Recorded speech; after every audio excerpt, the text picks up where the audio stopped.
panic attack is incredibly frightening. You actually feel like you're dying. So if you've never had one, you actually don't understand it until you've had it. And then once you've had one, then you actually don't understand you've had it either, or what it's all about. You feel embarrassed, you feel shy, you feel ashamed, because there's often no apparent reason for that. I'm Chantal, psychotherapist and Reiki master here at Unfold Your Freedom. Now I wanted to talk to you today, what is a panic attack? Now I'll just also weave in some of my own experiences, because I think sometimes it's good to hear from someone else who we look like we've got it all together, yet we can still have panic attacks. Now, a panic attack is something that occurs where there's no logical reason, as mentioned, where your body feels it's in danger, something has happened.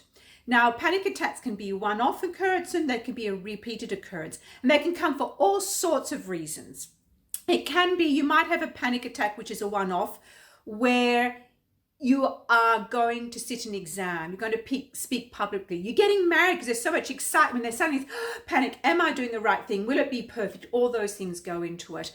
You could be having a child, suddenly you're going to have this whole new life, are you going to be able to cope, death of a loved one, car accident, assault, trauma. So there's so many reasons why you can have a panic attack. So never ever underestimate why, and never please feel ashamed and embarrassed, because I know when I first had panic attacks, I'd never had them before. I didn't understand them. Mine came initially when my father died. Had a few then, but then they stopped, and then mine really happened after a car accident, but I'll talk about that a bit more.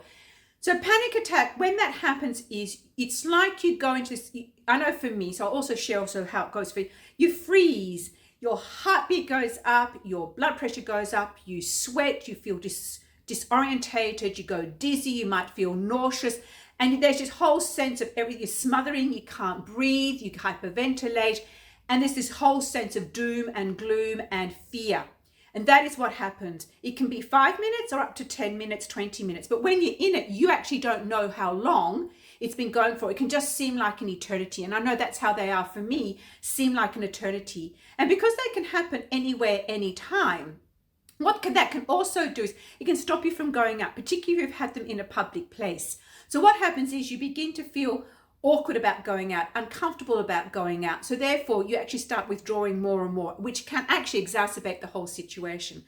So I know for me, what happened for me was after the car accident, it triggered so much stuff for me. I kept having panic attacks and bad nightmares because it triggered childhood stuff as well. So what I found for me was, because it was the car, and I'd been the one who traveled all around the world and I could get in any car, anytime. It was very, very disconcerting when I couldn't get in the car. In fact, I didn't even want to get out of bed. That's how bad they were.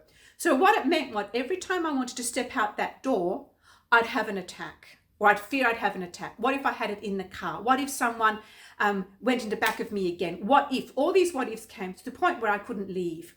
So this is where you start putting things into place, which will be another video.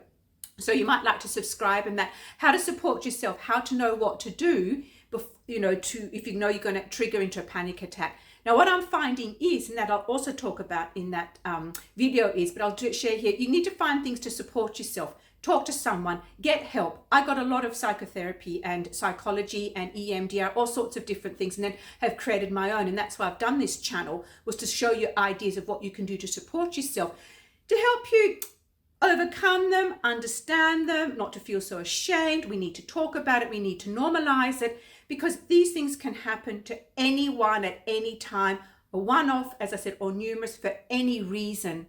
It's just learning how to be with it and having other people understand as well, so they know how to support you when you go through it. Let me know have you had a panic attacks, how do you feel about them, and how do you support yourself?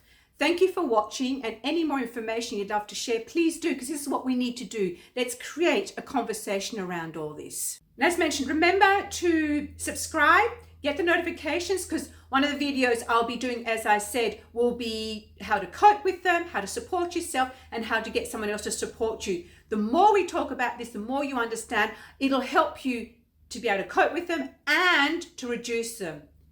Thank you.